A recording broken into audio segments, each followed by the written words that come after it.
Well, good evening, everyone. I am about to do and prepare some ribs for the Weber charcoal grill in the morning.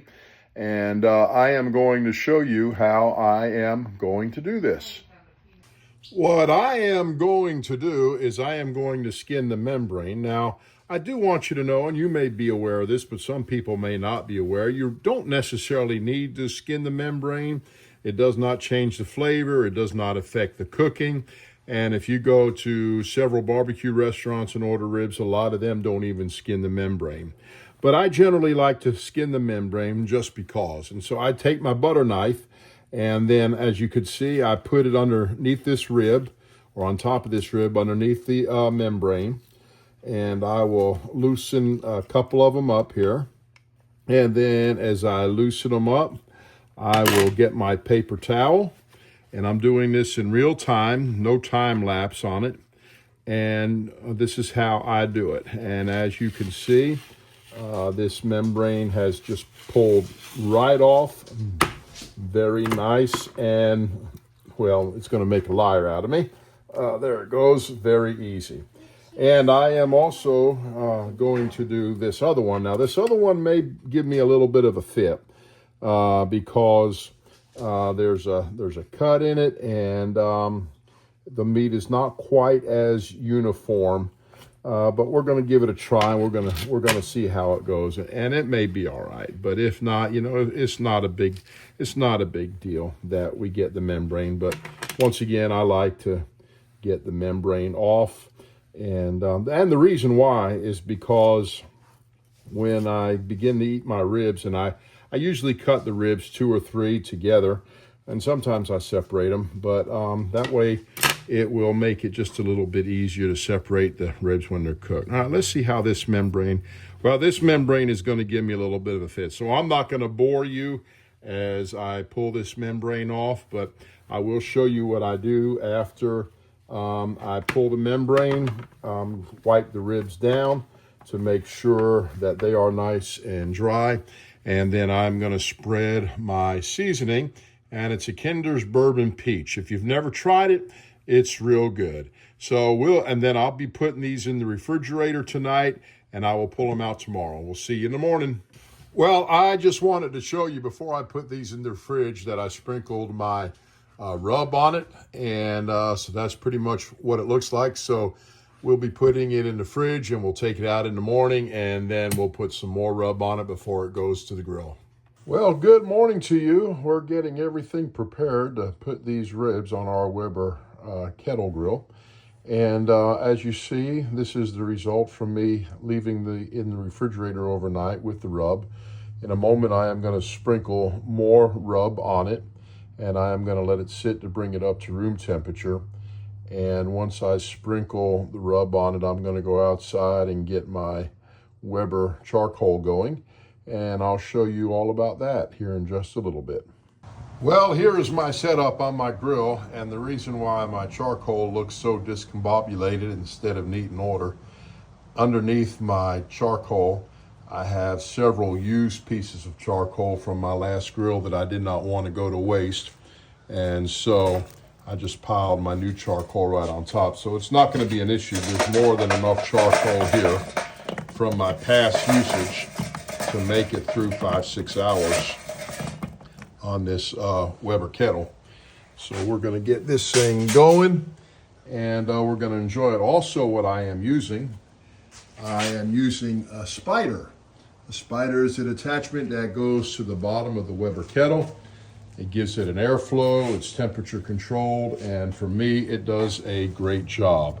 I have never been successful obtaining a steady temperature without it. And so instead of fighting my grill, and I know some of you guys are pros and y'all don't have those kind of issues, but for whatever reason I do.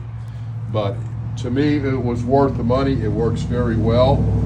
And I'm going to set the temperature on about 240 degrees once I put my grill grate back on and my top back on. But this is how I do my charcoal, except it's, like I said, it's a little miscombobulated, but it'll work. And I'll be back. Well, I believe I am getting ready to put my ribs on my Weber Ketter. As you can see, it is doing a nice job. Here is what my spider says. The temperature, grill temperature right now is at 239. I have it set for 240. I think I said a moment ago I had it set for 140, but I'm doing something a little bit different. Usually I cook it at 225, but I'm gonna try to cook it at 240 today. I did that last time, and it worked out pretty well. And I am going to show you also a screenshot from the Spider app that you can control this unit, not only from the unit itself, but also from the app. So I don't have to stay outside and babysit this thing if I don't want to. Whoa! Oh!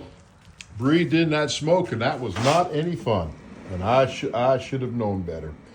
All right, let me get my ribs, and I have rib number 1 rack, and I don't know if you can see it, but in the back here, well, I just pulled it out, but where that pin is, that's where the thermometer goes. To measure the temperature, and I'm going to relocate that here in just a moment. So let me get everything set up. Okay, I've got my 2 ribs on the rack, and here is the thermometer gauge that runs the Spider grill attachment. And so I'm going to put this lid back on because we are now starting to get a fire under there, and I don't want a fire under there. So since my cover has been off, of course my temperature has dropped, but you hear the fan running, and so it will pick up. In fact, that's how much it dropped when I had the grill cover off while I was putting my ribs on and adjusting my thermometer. But you can see now how fast this temperature is rising within the unit, and that's a pretty accurate unit. So we'll check back in about an hour when I turn my ribs.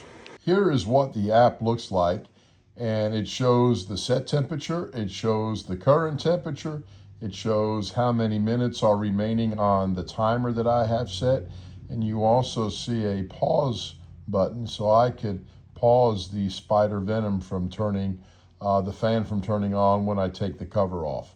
This is a great unit. There is also a graph that will show you the current draft temperature of the grill as well, and how the cook has been, and I will show that right here. We are 2 hours in the cook. I did turn the ribs at the 1 hour mark, and as you can see, the Spider is holding my temperature pretty steadily. I've already turned the fan off because I'm going to be opening this up, and I don't want to have happen what happened last time when I breathed in all that smoke. But here are the ribs at the 2 hour mark, and I am going to move them again because of the proximity of the ribs to the coals, and everything is looking good.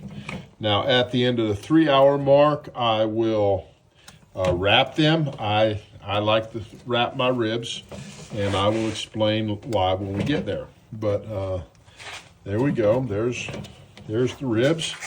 And of course, here's the use of my charcoal. So you can see in 2 hours how much it has burnt. And we still go over here as well. So we've got plenty of charcoal in here for a good 4 hours or so. And I am getting my thing hung up. So I will see you in about an hour. Well, we are 3 hours in the video. As you can see, my temperature on my Spider Venom has been doing a very good job of holding the temperature. Now, I will tell you that it has overshot a couple of times, especially when the charcoal would hit the wood chunks that I had in there. But let me back up here, and I am going to show you what I do at the 3 hour mark. And my ribs are looking very nice. And so what I generally do, how about that? How does that look to y'all? I think that looks awesome. What I generally do on my ribs is, since I wrap them, now I don't spritz them during the cook. But what I do is when I begin to wrap them, I'll just put a little bit. I've got apple cider vinegar today, but sometimes I do use an apple juice, but I don't have any apple juice today. So I will do that. And then I've got some butter, and I put several pats of butter on my rib. And trying to hold my phone and do this at the same time is not quite as easy. So I generally, like I say, put 3 pats of butter on. And then I will take my sauce, and my wife and I, we love Sonny's barbecue sweet sauce. Sonny's is a chain of barbecue restaurants, mainly in the Southeast, and you can buy their sauce from them, or you can get it off Amazon. Of course, it's a lot cheaper at Sonny's than it is off Amazon, and I have done it from both. My wife was in Georgia this past week visiting her mother, and she picked up some sauce from the local Sonny's there.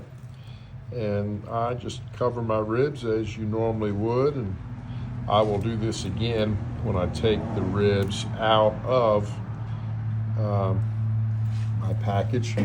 But that way it will help infuse some of the sweet into the rib. I don't have my paintbrush here, so I guess I have to use my finger. But that's okay. I'm not feeding anybody but me and my daughter and my wife, and maybe a friend who loves my ribs. And so that's basically what I do.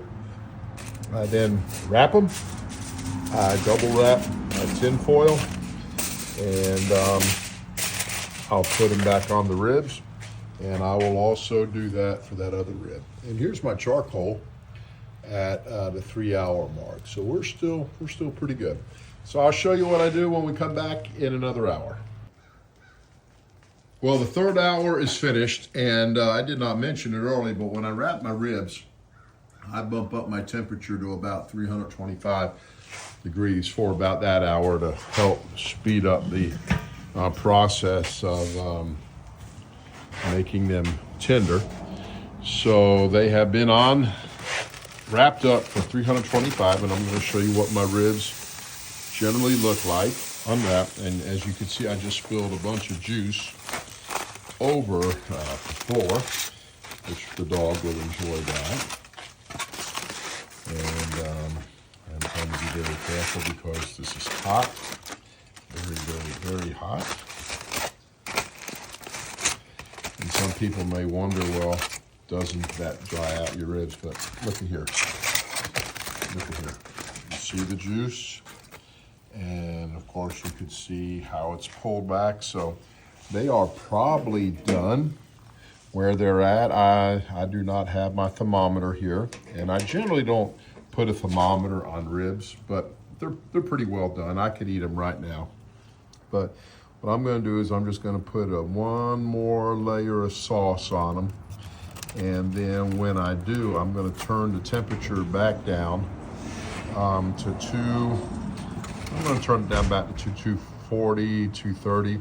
And the reason why I do that is just to solidify the sauce that I put on now.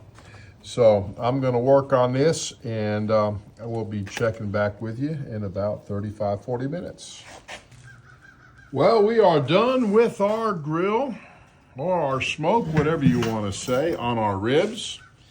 And after 4.5 hours, this is what we are looking at. So they are looking on the outside very delicious. And I am going to cut one open because I want to keep this video as short as possible. And it's already gone longer than what I wanted to. But we are going to cut into this so you can see it. Now this is not exactly halfway, but anyway, let's get this finished cut so I can lift it up and show you the end result of the rib. So there we go. That is what our rib looks like. And they smell delicious, and I'm sure that they will be. And show you the rest of my charcoal. And then, of course, this is what is left out of that little bit that I had. And I think the spider venom also helps with the usage of my charcoal use as well. So if you have any questions, just feel free to ask them, and I will begin to answer them as best as I can. Thanks for watching. Have a great weekend.